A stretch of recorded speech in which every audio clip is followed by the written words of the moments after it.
everything that happens in Europe is linked together. So you can't just see them like in isolation. It's not like you can cut them off the euro and think, okay, that's not going to be something that we're going to feel in the rest of the world. Absolutely. Anybody who thinks these things are separated and aren't coupled in some way, is clearly misguided. Anything that happens to one or a large number of smaller elements in Europe impacts every decision that's made by every larger part of Europe.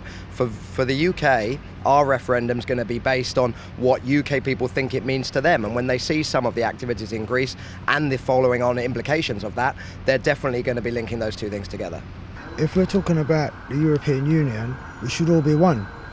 So I can't understand why one should suffer that is in the European Union. So it's either union is self-explanatory.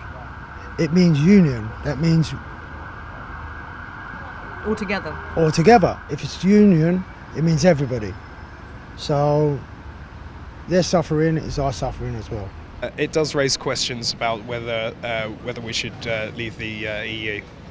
I think it's going to make it a very complicated question. I think that question from a government perspective is going to be very difficult to manage, and it's not something I personally agree with or think that should be done, but I think disruption in Europe is going to make that debate a lot more difficult, and I think it could have unexpected consequences. Well, to be honest with you, I'm not really one to go in Europe. I'd rather come out myself.